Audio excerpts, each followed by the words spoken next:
Welcome. We are the Ministry of the Real Truth, and of late we've been looking at quite a few of the recent Jordan Peterson videos. You know, he's a Canadian, he's not an American citizen. Practicing psychiatry, has a license to practice it, and he's really good at it. And he believes that you should be honest with your patients, your clients, etc. But he's saying that the University of Canada is trying to oust him, trying to revoke his license to practice psychiatry because he is politically outspoken, or he said some things on Joe Rogan and other interviews where he realises that these universities, especially that University of Canada, is only taking students who want to become proficient like him in psychiatry, who will accept their lies, that they have to tell lies to their future clients or patients. He says this is dishonest because he believes in psychiatry you must be honest with your clients or your patients. So they are really giving him a hard time. It sounds like they're trying to ruin him, downtrod him through the courts. The courts have says you have every right to expression of speech, say what you want to say, but you really don't. They're two-faced, they're double-speak, saying yeah, sure, you have every right to express your opinions, your thoughts, freedom of speech, all that sort of stuff, but no, you don't. It's kind of weird. So again, they are practicing double speech. Probably paid shills. The University of Canada are probably paid shills. Possibly by some faction, powerful faction, that has that idea. Our truth is the only truth, even if it's lies. Everyone else's truth is lies, fraudulent, politically incorrect, etc.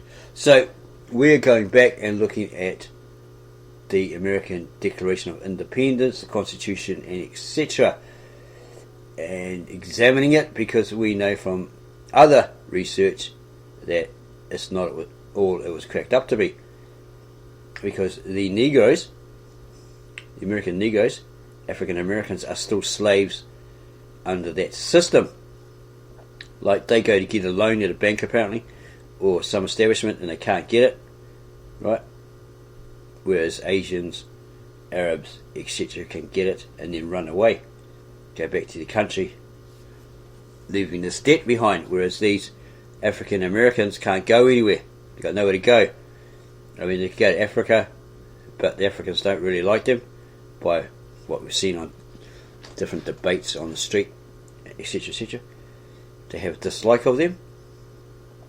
So we're going to have a look at this particular book, Give Me Liberty, An American History by Eric Foner, Volume 1, Seagull, 3rd edition.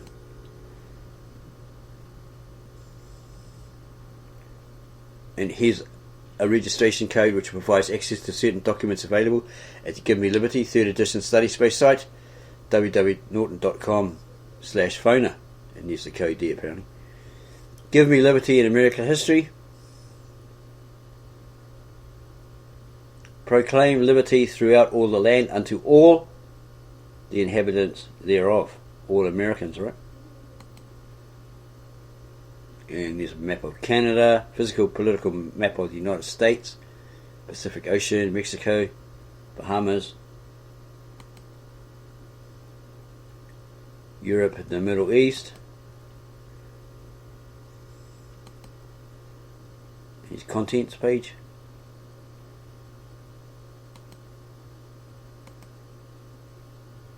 And it continues.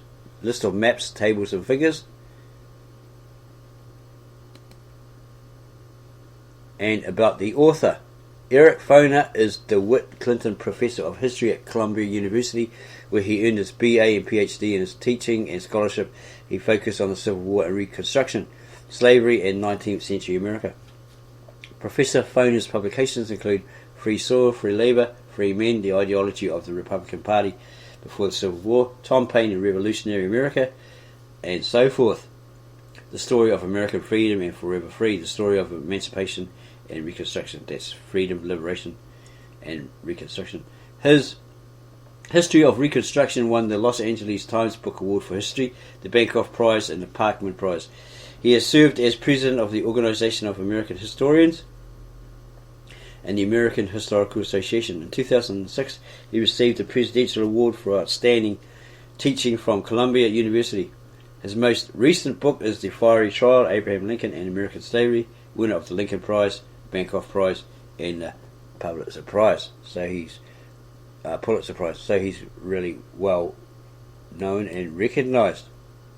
Preface. Give Me Liberty, An American History is a survey of American history from the earliest days of European exploration and conquest of the New World to the first years of the 21st century. It offers students a clear, concise narrative whose central theme is the changing contours of American freedom. And he was extremely gratified by the response to the first two editions of Give Me Liberty, which have been used in survey courses at many hundreds of 2- and 4-year colleges and universities throughout the country. The comments that he received from instructors and students encouraged him to think that Give Me Liberty has worked well in the classrooms. The comments have also included many valuable suggestions for revisions, which the author greatly appreciates. These have ranged from corrections of typographical and factual errors to thoughts about subjects that needed more extensive treatment. In making revisions for the third edition, the author has tried to take these suggestions into account. He has also incorporated the findings and insights of new scholarship that has appeared since the original edition was written. The most significant changes in this third edition reflect the author's desire to place American history more fully in a global context. The book remains, of course, a survey of America, not world history. But in the past few years, scholars writing about the American past have sought to delineate the connections and influences of the United States on the rest of the world, as well as the global developments that have helped to shape the course of events here at home or in the US. They have also devoted greater attention to transnational processes, the expansion of empires, international labour, migrations, the rise and fall of slavery, the globalization of economic enterprise that cannot be understood solely within the confines of one's country's national boundaries, without it in any way seeking to homogenize the history of individual nations or neglect the domestic forces that have shaped American development. The third edition reflects this recent emphasis in American historical writing. Small changes relating to this theme may be found throughout the book. The major editions seeking to illuminate the global context of American history are as follows. And it goes on about chapter 4 and so forth.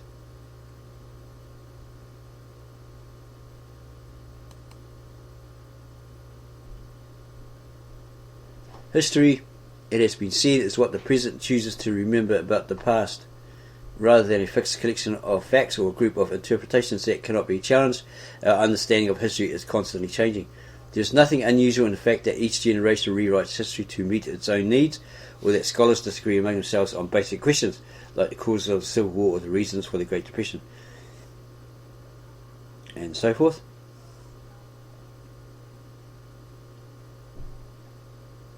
Give Me Liberty draws on this voluminous historical literature to present an up-to-date and inclusive account of the American past, paying due attention to the experience of diverse groups of Americans while in no way neglecting the events and processes Americans have experienced in common. It devotes serious attention to political, social, cultural and economic history and to their interconnections. The narrative brings together major events and prominent leaders with the many groups of ordinary people who make up American society. Give Me Liberty has a rich cast of characters, from Thomas Jefferson to campaigners for women's suffrage, from Franklin D. Roosevelt to former slaves seeking to breathe meaning into emancipation or liberation during and after the Civil War. Aimed at an audience of undergraduate students with little or no detailed knowledge of American history, Give Me Liberty guides readers through the complexities of the subject without overwhelming them with excessive detail.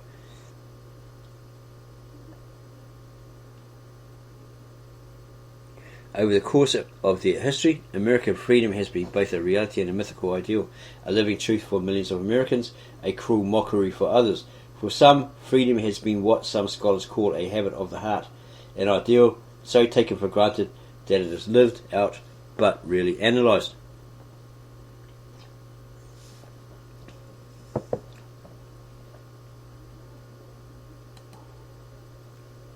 For others, freedom is not a birthright but a distant goal that has inspired great sacrifice. Give Me Liberty draws attention to three dimensions of freedom that have been critical in American history. 1. The meanings of freedom. 2. The social conditions that make freedom possible. And 3. The boundaries of freedom that determine who is entitled to enjoy freedom and who is not. All have changed over time.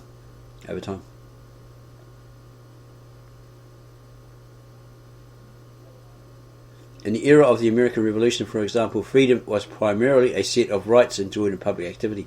The right of a community to be governed by laws to which its representatives had consented, and of individuals to engage in religious worship without governmental interference. In the 19th century, freedom came to be closely identified with each person's opportunity to develop to the fullest his or her own innate talents. In the 20th, the ability to choose in both public and private life became perhaps the dominant understanding of freedom. This development was encouraged by the explosive growth of the consumer marketplace, a development that receives considerable attention in Give Me Liberty, which offered Americans an unprecedented array of goods with which to satisfy their needs and desires. During the 1960s, a crucial chapter in the history of American freedom, the idea of personal freedom was extended into virtually every realm, from attire or dress and lifestyle to relations between the sexes. Thus, over time, more and more areas of life have been drawn into American debates about the meaning of freedom. A second important dimension of freedom focuses on the social conditions necessary to allow freedom to flourish. What kinds of economic institutions and relationships best encourage individual freedom? In the colonial era and for more than a century after independence, the answer centered on economic autonomy, enshrined in the glorification of the independent small producer, the farmer, skilled craftsman or shopkeeper, who did not have to depend on another person for his livelihood. As the industrial economy matured, new conceptions of economic freedom came to the fore. Liberty of contract in the Gilded Age, industrial freedom, a say in corporate decision-making in the Progressive Era, economic security during the New Deal, and more recently the ability to enjoy mass consumption within a market economy. The boundaries of freedom, the third dimension of this theme, have inspired some of the most intense struggles in American history. Although founded on the premise that liberty is an entitlement of all humanity, the United States, for much of its history, deprived many of its own people of freedom. Non-whites have rarely enjoyed the same access to freedom as white Americans. Isn't that white privilege? Therefore, the belief in equal opportunity as the birthright of all Americans has coexisted with persistent efforts to limit freedom by race, gender, class, and in other ways. Less obvious, perhaps, is the fact that one person's freedom has frequently been linked to another's servitude. In the colonial era in the 19th century, expanding freedom for many Americans rested on the lack of freedom. Slavery, indentured servitude, the subordinate position of women for others. By the same token, it has been through battles at the boundaries, the effort of racial minorities, women and others to secure greater freedom, that the meaning and experience of freedom have been deepened and the concept extended into new realms.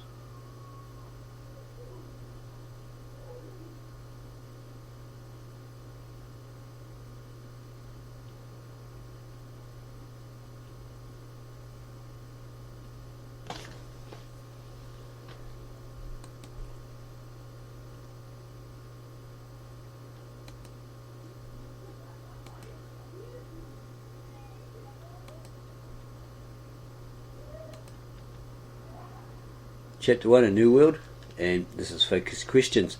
What were the major patterns of Native American life in North America before Europeans arrived? How did Indians and Europeans' ideas of freedom differ on the eve of contact? What impelled European explorers to look west across the Atlantic? What happened when the peoples of the Americas came into contact with Europeans?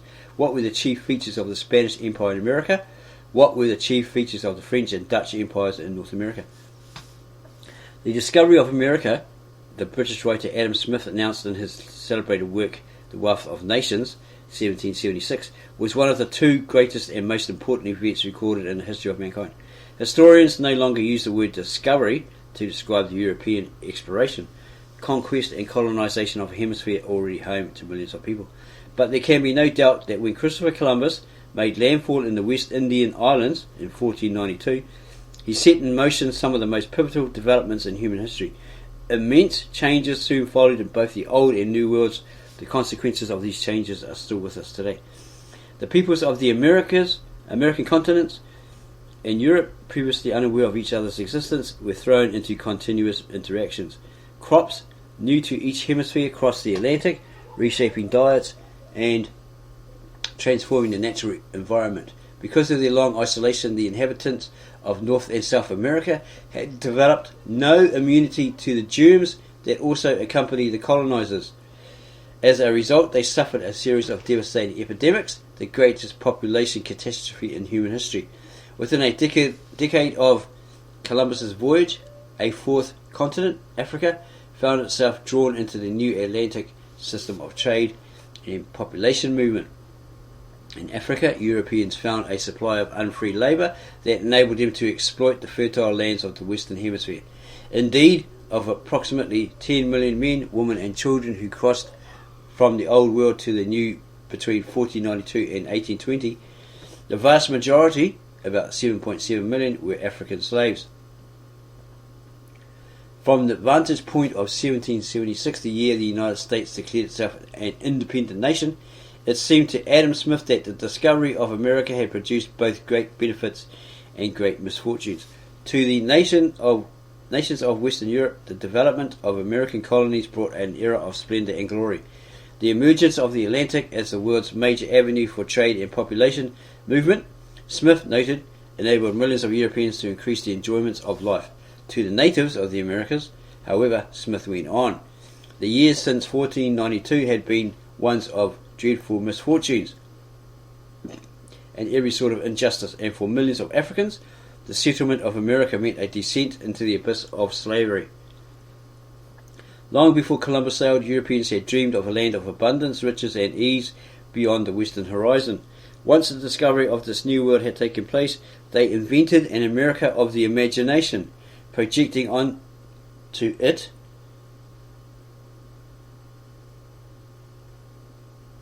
their hopes for a better life. Here, many believed would arise unparalleled opportunities for riches, or at least liberation from poverty. Europeans envisioned America as a religious refuge, a society of equals, a source of power and glory. They searched the New World for golden cities and fountains of eternal youth. Some sought to establish ideal communities based on the lives of the early Christian saints or other blueprints for social justice. Some of these dreams of riches and opportunity would indeed be fulfilled. To many European settlers, America offered a far greater chance to own land and worship as they pleased than existed in Europe, with its rigid, unequal social order and official churches.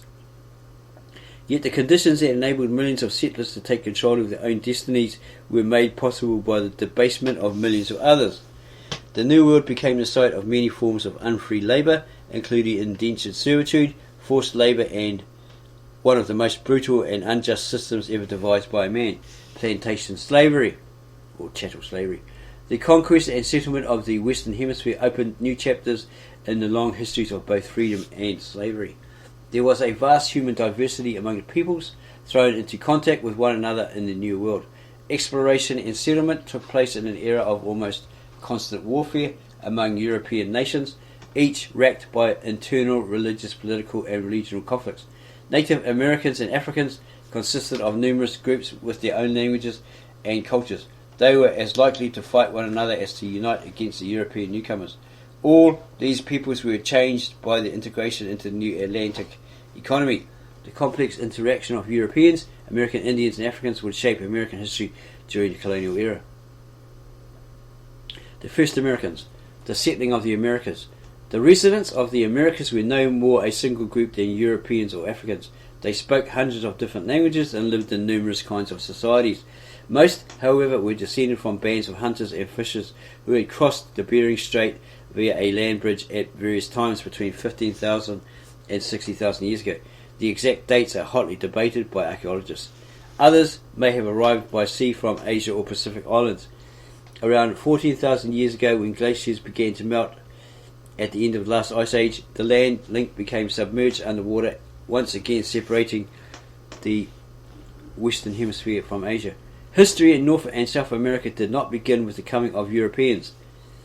The New World was new to Europeans, but an ancient homeland to those who already lived there. The hemisphere had witnessed many changes during its human history. First, the early inhabitants and their descendants spread across the two continents, reaching the tip of South America perhaps 11,000 years ago.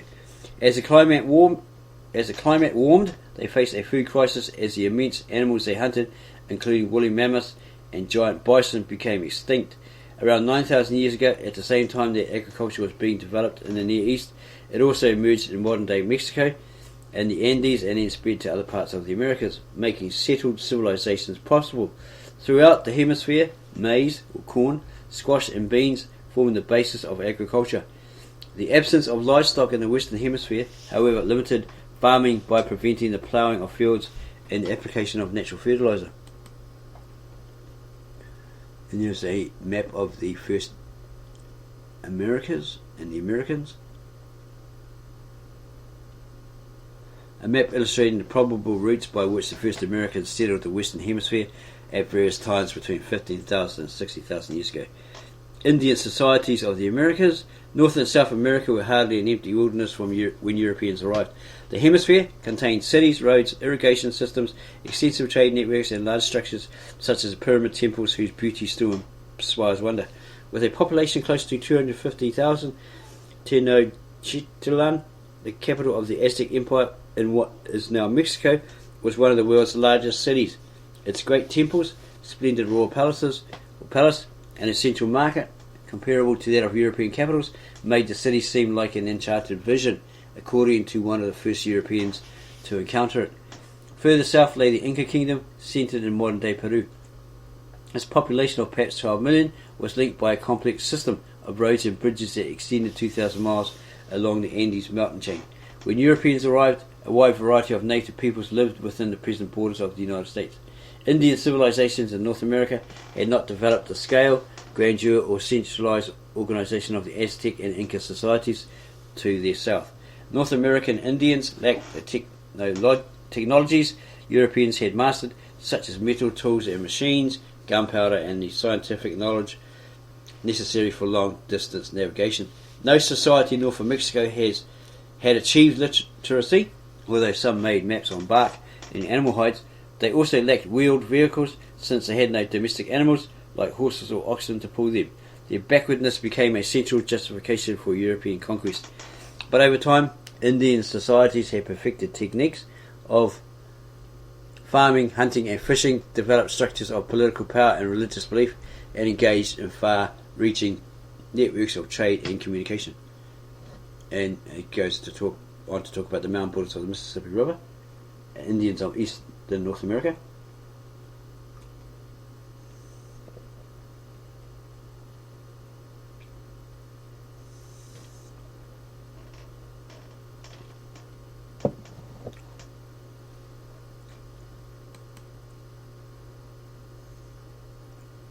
Native American religion,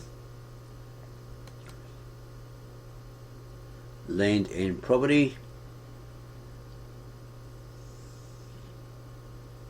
gender relations, European views of the Indians. Europeans tended to view Indians in extreme terms. They were regarded either as noble savages, gentle, friendly and superior in some ways to Europeans, or as uncivilized and brutal savages. Giovanni de Verrazzano, a Florentine navigator who sailed up and down the eastern coast of North America in 1524, described Indians he encountered as beautiful of stature and build. For their part, many Indians whose diet was probably more nutritious than that of most Europeans initially found the newcomers weak and ugly. Over time, however, negative images of Indians came to overshadow positive ones. Early European descriptions of North American Indians as barbaric centered on three areas: religion, land use and gender relations. Whatever their country of origin, European newcomers concluded that Indians lacked genuine religion, or in fact worshipped the devil. The shamans and herb healers were called witch doctors. Their numerous ceremonies and rituals, at best a form of superstition. Their belief in a world alive with spiritual power, a worship of false gods. Christianity presented no obstacle to the commercial use of the land, and indeed in some ways encouraged it, since true religion was sought to promote the progress of civilization. Whereas the Indians saw nature as a world of spirits and souls, the European viewed it as a collection of potential commodities, a source of economic opportunity. Europeans invoked the Indians' distinctive pattern of land use and ideas about property to answer the awkward question raised by a British minister at an early stage of England's colonisation. By what right or warrant can we enter into the land of these savages, take away their rightful inheritance from them, and plant ourselves in their places? While the Spanish claimed title to land in America by right of conquest and papal authority, from the Vatican, right? The English, French and Dutch came to rely on the idea that Indians had not actually used the land and thus had no claim to it. Despite the Indians' highly developed agriculture and well-established towns, Europeans frequently described them as nomads without settled communities. The land was thus deemed to be a vacant wilderness ready to be claimed by newcomers who would cultivate and improve it. European settlers believed that mixing one's labour with the earth, which Indians supposedly had failed to do, gave one title to the soil. In the Indians' gender division of labour and matrilineal family structures, Europeans saw weak and mistreated women. Hunting and fishing, the primary occupations of Indian men, were considered leisure activities in much of Europe, not real work. Because Indian women worked in the fields, Europeans often described them as lacking freedom. They were not much better than slaves, in the words of one English commentator.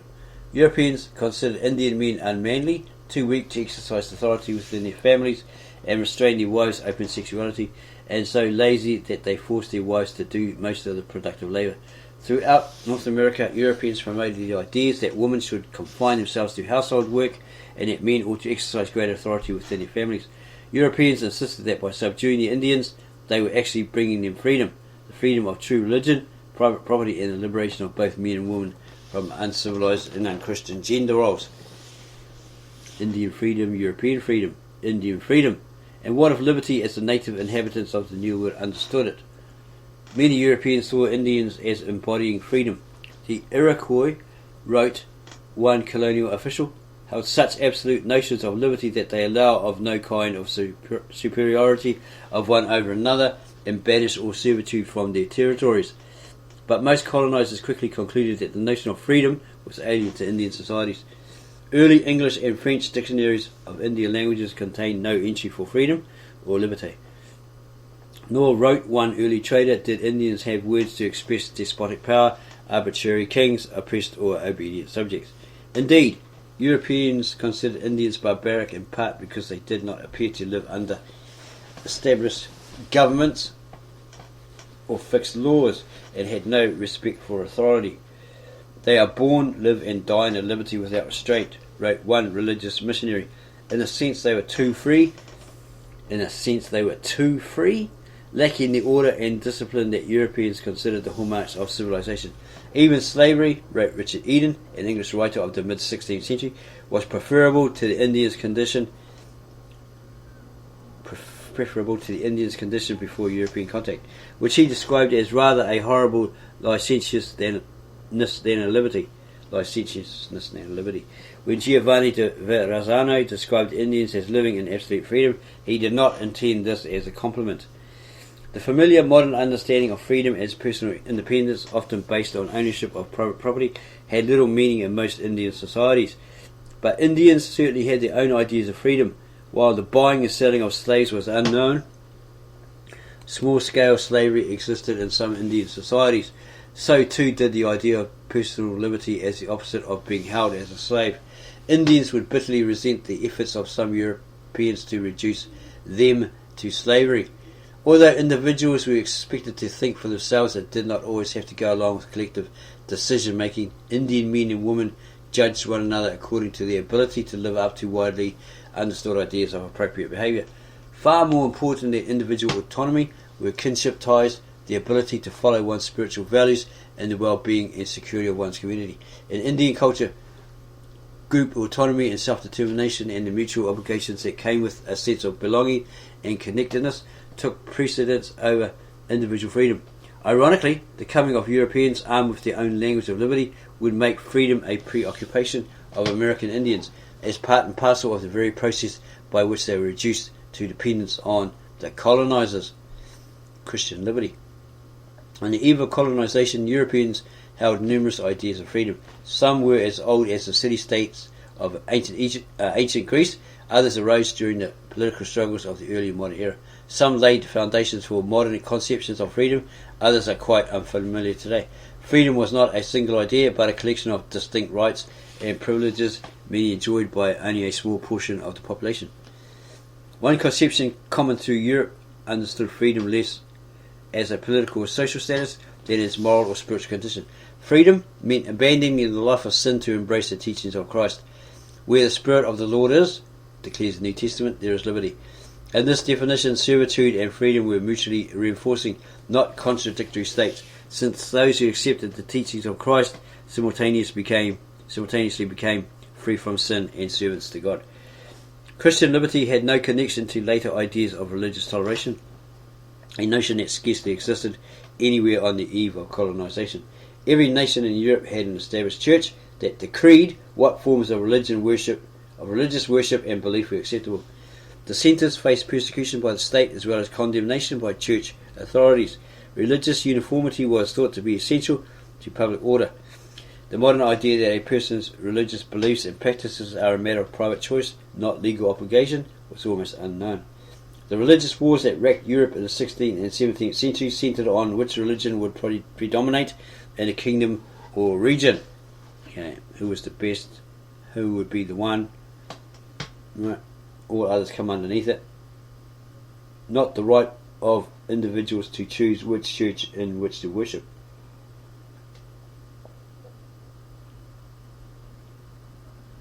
They basically wanted one for all those that were in that city or that community. It was a way to dominate them, control them, etc.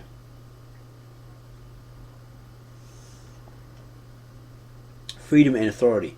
In its secular form, the equating of liberty with obedience to a higher authority suggested that freedom meant not anarchy but obedience to law. Aristotle had described the law as liberty's salvation, not its enemy. The identification of freedom with the rule of law did not, however, mean that all subjects of the crown enjoyed the same degree of freedom. There's one for one lot and one for another. Early modern European societies were extremely hierarchical,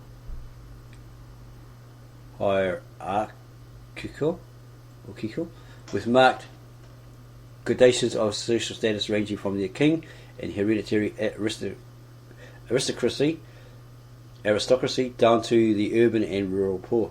Inequality was built into virtually every social relationship. The king claimed to rule by the authority of God. Persons of high rank demanded deference from those below them. Less than 5% of the population monopolized English economic wealth and political power. Within families, men exercised authority over their wives and children. According to the widespread legal doctrine known as coverture, when a woman married, she surrendered her legal identity, which became covered by that of her husband. She could not own property or sign contracts in her own name, control her wages if she worked, write a separate will, or accept, in the rarest of circumstances, go to court seeking a divorce. The husband conducted business and testified in court for the entire family. He had the exclusive right to his wife's company, including domestic labour and sexual relations. Everywhere in Europe, family life depended on male dominance and female submission. Indeed, political writers of the 16th century explicitly compared the king's authority over his subjects with the husband's over his family. Both were ordained by God. To justify this argument, they referred to a passage in the New Testament. As the man is the head of the woman, so is Christ the head of the church. Neither kind of authority could be challenged without threatening the fabric of social order.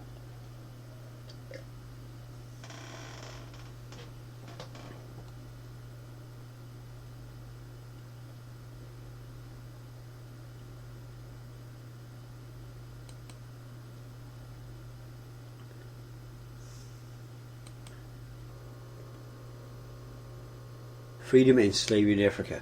Slavery in Africa long predated the coming of Europeans.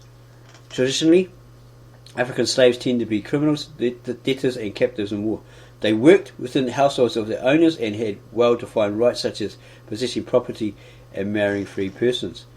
Slavery was one. It was not uncommon for African slaves to acquire their freedom.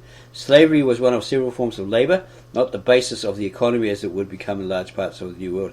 The coming of the Portuguese, soon followed by traders from other European nations, accelerated the buying and selling of slaves within Africa.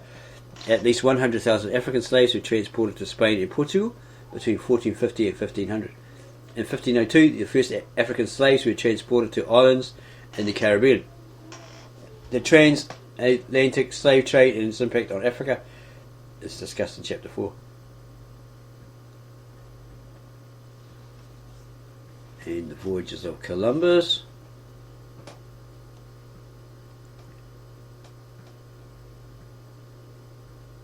And it's got here, Columbus sought financial support throughout Europe for the planned voyage to the West Indies, etc. His brother Bartholomew even visited Henry VII of England to ask for assistance. Most of Columbus's contemporaries, however, knew that he considerably underestimated the Earth's size, which helps to explain why he had trouble gaining backers for his expedition. Eventually, King Ferdinand and Queen Isabella of Spain agreed to become sponsors. Their marriage in 1469 had united the warring kingdoms of Aragon and Castile. In 1492, they completed the reconquest of Spain from the Moors, African Muslims who had occupied part of the Iberian Peninsula for centuries. The capture of Granada, the Moors' last stronghold, accomplished Spain's territorial unification. To ensure its religious unification, Ferdinand and Isabella ordered all Muslims and Jews to convert to Catholicism or leave the country. Along with the crown, much of Columbus's financing came from bankers and merchants of Spain and the Italian city-states, who desperately desired to circumvent the Muslim stranglehold on eastern trade. Columbus set sail with royal letters of introduction to Asian rulers, authorizing him to negotiate trade agreements.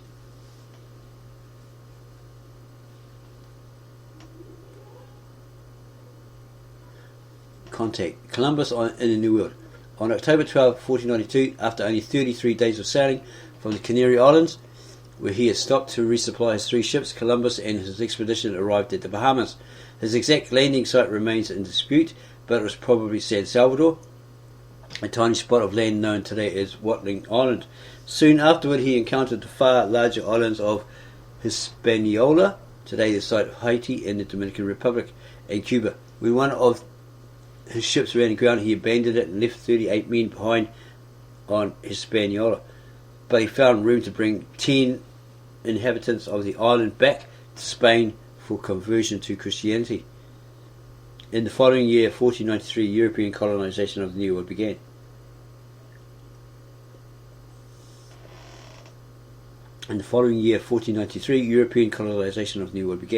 Columbus returned with 17 ships and more than 1,000 men to explore the area and establish a Spanish outpost. Columbus's settlement on the island of Hispaniola, which he named La Isabela, failed, but in 1502 another Spanish explorer, Nicolas de Ovando, arrived with 2,500 men and established a permanent base, the first centre of the Spanish Empire in America. Before he died in 1506, Columbus made 2 more voyages to the New World in 1498 and 1502. He went to his grave believing that he had discovered a westward route to Asia. The explorations of another Italian, Amerigo Vespucci, along the coast of South America between 1499 and 1502 made plain that a continent entirely unknown to Europeans had been encountered. The New World would come to bear not Columbus's name but one based on Vespucci's America. Vespucci also realized that the native inhabitants were distinct peoples, not residents of the East Indies as Columbus had believed, although the name Indians applied to them by Columbus has endured to this day.